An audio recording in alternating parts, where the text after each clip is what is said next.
అందరికీ నమస్కారం. ఈరోజు కథ 336 ముళ్ళు.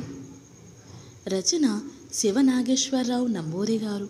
ఇంకా స్టోరీలోకి వెళ్ళిపోదామా? Arundhati marriage links. ఆ ఆఫీస్ ముందు ఓ మారుతి కారు వచ్చి ఆగింది. అందులోంచి దిగిందో అందమైన అమ్మాయి. వయసు 25 లోపే ఉంటుంది. ఎంతటి అందమంటే ఎంతటి వారైనా సరే మరొక్కసారి ఆమెను చూడకుండా ఉండలేరు. ఆమె ఖరీదైన చీర కట్టింది. చీర కట్టిన తీరు ఆమెకు మరింత సొగసును తెచ్చింది. కారు దిగిన ఆ అందాల రాశి అరుంధతి మ్యారేజ్ లింక్స్ బోర్డు వంక ఓ క్షణం పరిశీలనగా చూసింది. తరువాత కారు లాక్ చేసి ఆఫీసులోనికి నడిచింది. ఆఫీస్ చిన్నదే అయినా ఎక్కడికక్కడ నీటిగా సర్దబడి ఉంది. ఎయిర్ ఫ్రెషనర్ తాలూకు పరిమళం గదంతా అలుముకుని ఉంది. విజిటర్స్ కూర్చోవడానికి సోఫాలు, కుర్చీలు ఉన్నాయి. ఫ్లవర్ వాజుల్లో అందంగా అమర్చిన న్యాచురల్ ఫ్లవర్స్ పరిమళభరితంగా ఉన్నాయి. పెళ్ళిళ్ళు స్వర్గంలో జరుగుతాయి. ఆ జంటల్ని కలపడానికి మేమున్నది. ఆ అన్వేషణలో మేము ఎప్పుడు విజేతలమే. అందంగా డిజైన్ చేయబడిన బోర్డు మీద అక్షరాలు మెరుస్తున్నాయి. రివాల్వింగ్ చైర్లో కూర్చుని ఫోన్లో మాట్లాడుతున్న వంశీకృష్ణ తన ఆఫీస్ గదిలోకి అడుగుపెట్టిన ఆ అందాల రాశిని చూసి ఆశ్చర్యపోయాడు. క్షణంలో అతని కనుల్లోని విస్మయం ఆనందంగా రూపుదిద్దుకుంది.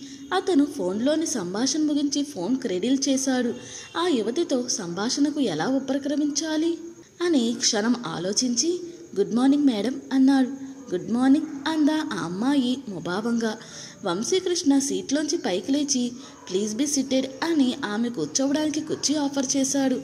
అతను ముందున్న కుర్చీ లాక్కుని కూర్చుంటూ థ్యాంక్స్ అందామె. ఆ మాటల్లో కాస్తంత విసురుంది.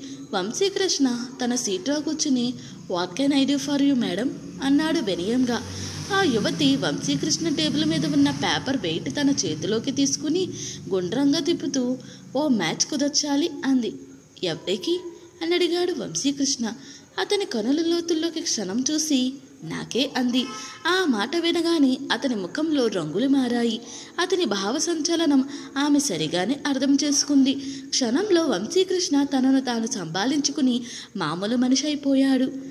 అతను టేబుల్ మీద ఉన్న ఫైల్ ఒకటి అందుకుని ఓపెన్ చేసి అందులోంచి బయోడేటా ఫామ్ ఒకటి తీసి ఆమెకు అందిస్తూ ఇది నింపండి అన్నాడు.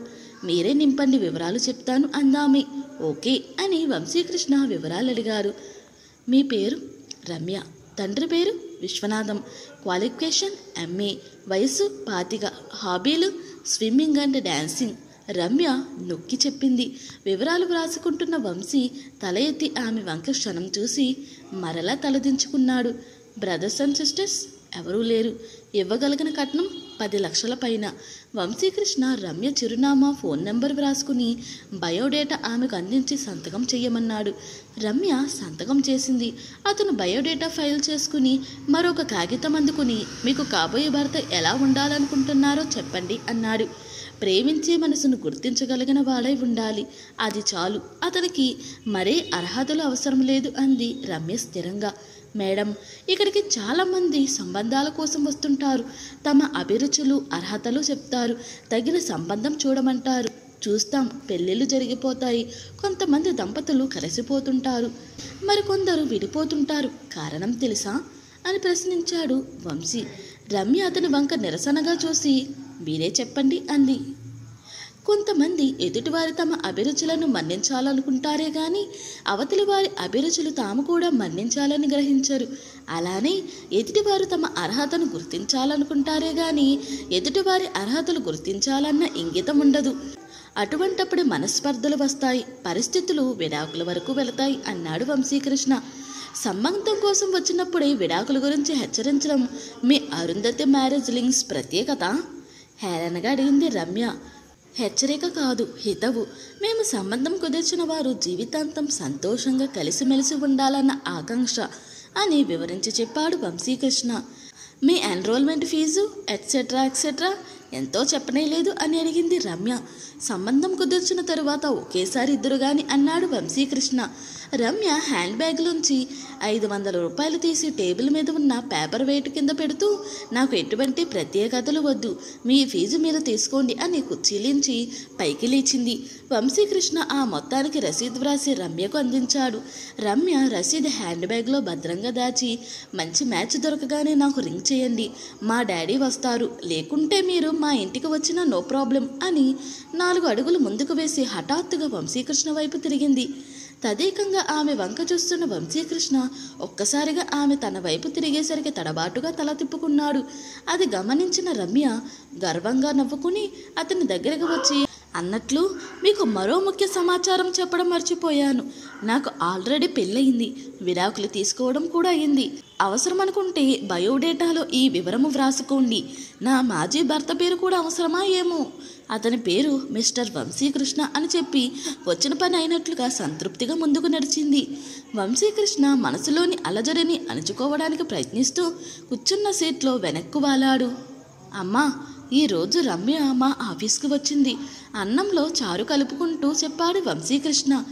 డైనింగ్ టేబుల్ దగ్గర కొడుక్కి అన్నం వడ్డిస్తున్న అరుంధతమ్మకు గతం జ్ఞాపకం వచ్చి ఆమె శరీరం సన్నగా కంపించింది.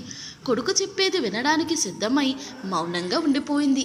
వంశీకృష్ణ కూడా ఆలోచనలో పడి ఏం మాట్లాడలేదు. ఆ మౌనం భరించలేకపోయిన అరుంధతమ్మ ఎందుకు వచ్చింది అని అడిగింది. వంశీకృష్ణ తల్లి వైపు చూశాడు. వయోభారంతో ముడతలు పడ్డ ముఖంలో నిరాశ, నిస్పృహలతో నిర్లిప్తంగా ఉండే కళ్ళు ఇప్పుడు మాత్రం భయం నింపుకున్నాయి. తనకు సంబంధం చూసి పెట్టమని అడగడానికి వచ్చింది, 500 రూపాయల ఫీజు కూడా ఇచ్చింది అని చిన్నగా నవ్వాడు వంశీకృష్ణ. ఆ నవ్వులోని బాధను అరుంధతమ్మ మనసు గ్రహించింది. నీతో గొడవలు పడి విడాకులు తీసుకున్నదే కాక మరలా నీ దగ్గరికి వచ్చి తనకు సంబంధం చూడమందా? ఎంత చోద్యం అన్నది అరుంధతమ్మ. చోద్యం కాదు, ఇలా నన్ను సాధించాలని చూస్తున్నది అన్నాడు వంశీకృష్ణ. నీవెందుకు ఒప్పుకున్నావు? ఆ డబ్బు ముఖాన కొట్టి పొమ్మనవలసింది అంది అరుంధతమ్మ. అలా చేస్తే తన మీద నాకు ఇంకా ప్రేమ చావలేదని గర్వంగా నవ్వుకుంటుంది. సంబంధం చూడడానికి ఒప్పుకుంటే తనని పరాయి మనిషిగా చూస్తున్నానని గ్రహించి కుమిలిపోతుంది. అంతేకాదు, సంబంధం కుదిర్చి రమ్య తలతెక్క కుదురుస్తాను కూడా పట్టుదలగా అన్నాడు వంశీకృష్ణ. ఆ 3 ముళ్ళు తెగిపోయాక ఇక తను ఎలా పోతే మనకెందుకు అంది అరుంధతమ్మ. వంశీకృష్ణ సింకు దగ్గర చేయి కడుక్కుంటూ అది నిజమే అనుకున్నాడు. వంశీకృష్ణ మంచం మీద తల వాల్చాడే గాని నిద్ర పట్టలేదు. రమ్య జ్ఞాపకాలు మస్తిష్కంలో తిరగసాగాయి. అక్కడున్న ఫోటో ఫ్రేమ్లోని రమ్య ఫోటో వంక చూశాడు. రమ్య నవ్వుతూ కనిపించింది. వంశీ బాధగా కళ్ళు మూసుకున్నాడు. నా మాజీ భర్త పేరు తెలుసా? మిస్టర్ వంశీకృష్ణ. రమ్య స్వరం అతని చెవుల్లో ప్రతిధ్వనించింది. తన మనసును చిత్రవద చేసింది. విడాకులు తీసుకుని అందమైన జీవితాన్ని నాశనం చేసింది. అది చాలక మరలా తన దగ్గరకు వచ్చి సంబంధం చూడమని అడిగింది. ఎంత జానతనమో! అతని మనోనేత్రం ముందు రమ్య వివిధ రూపాల్లో కనిపించసాగింది. స్వచ్ఛమైన ప్రేమను పంచుతూ ఒక రూపం, అతని బాధల్ని తన బాధలుగా స్వీకరిస్తూ ఒక రూపం, తన కోసం పరితపిస్తూ ఒక రూపం, అరుంధతమ్మతో కలహిస్తూ ఒక రూపం, వంశీవక నిరసనగా చూస్తూ ఒక రూపం. ఎందుకు ఇలా జరిగింది అని ప్రశ్నించుకున్నాడు వంశీ. అతనికి ఆ ప్రశ్న మామూలే, గతంలోకి జారడం మామూలే. ఇంతకీ వంశీ రమ్య ఎందుకు విడాకులు తీసుకున్నారు అనేది తరువాయి భాగంలో తెలుసుకుందాం. ఇంతటితో ఈ కథ ముగిసింది. ఈ కథ కనుక మీకు నచ్చినట్లయితే మరియు నా ఎక్స్ప్లెనేషన్ కనుక మీకు నచ్చినట్లయితే ప్లీజ్ లైక్, షేర్, సబ్స్క్రైబ్.